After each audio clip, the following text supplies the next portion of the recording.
بسم الله الرحمن الرحیم. السلام علیکم. د پښتو ټي وي نه مونږ تاسو ته مخاطب یو. کتونکو نن به مونږ تاسو ته د هټلر زندګۍ باره کې معلومات درکو. ملګرو زموږ ویډیو لایک او زموږ چینل سبسکرایب کړئ چې تاسو ته زموږ نوري ویډیوګانې ډایرکټ درځي.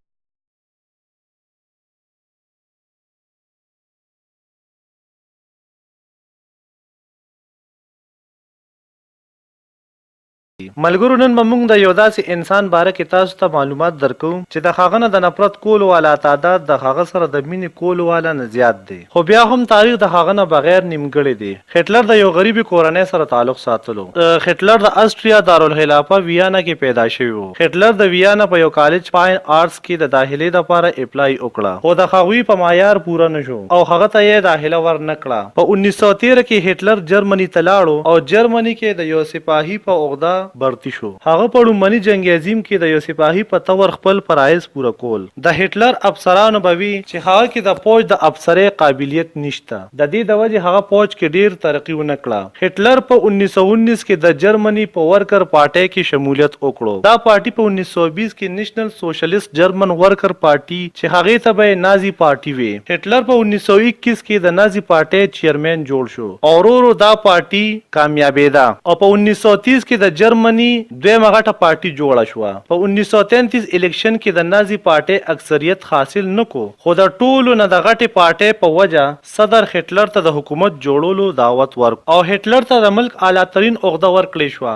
او چانسلر جوړ شو. د چانسلر د جوړېدو نه پس هټلر خپل نازي پارټۍ له ډیر توجه ورکړه او د خپل مخالفو پارټو د خرابولو کوشش یې شروع کړ. د عوامو د همدردۍ د حاصلولو لپاره د بیروزګارۍ خاتمه یې وکړه او د بشمیره د ترقیاتي کارونو آغاز یې وکړو. خپل قوم یې د دنیا عظیم ترین قوم ګڼو او دغه شان د جرمني خلک د هټلر نه ډیر خوشاله شو او هغه به یې یو رښتونی مشر ګڼو. وخت تېرېدو سره سره هټلر یو مضبوط لیډر جوړ شو. په 1939 کې هټلر په پولند قبضه وکړه، د کومې له وجې چې دویم جنگ عظیم شروع شو. چې تاریخ وکتل شي نو معلومیږي داسې چې په نور ملکونو کې خلکو به د هټلر نه ډیر نفرت کو، خو بعضې دنیا تاریخ لیکونکي هغه یو عظیم انسان ګرځي. که د هغه شخصیت ته یو کرشمایي شخصیت وویل شي نو هم به دا دروغ نه وي، ځکه چې هغه به د لکونو خلکو مخکې یو ډیر اثر نه ډک تقریر کو. الفاظ استعمالول خو به خلکو د هټلر نه زده کول. د هغه د ویلو انداز ډیر ښکلی و او په خلکو به یې ډیر اثر کو. د هټلر د کامیابۍ راز د هغه د پارټۍ منشور او کارونو و، خو بیا وروستو د جرمني دوه ټوکړې شوې او بیا د هټلر نوم د دنیا د بدترین انسانانو کې شمار شو.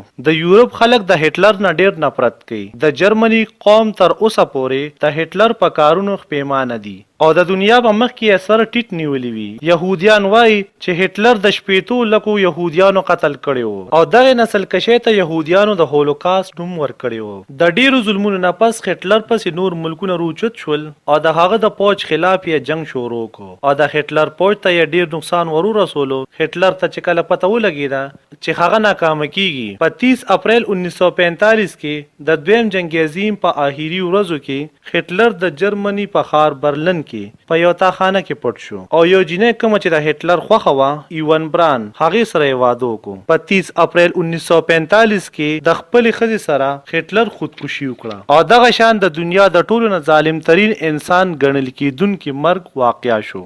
ملګرو د هټلر کې یو وړوکی شان تاریخ مونږ تاسو ته وړاندې کو. د نورو داسې قسم ویډیوګانو کتلو لپاره زموږ چینل سبسکرایب کړئ او بیل آیکن ضرور دباو کړئ چې زموږ نوري ویډیوګانې تاسو ته په ټایم درځي.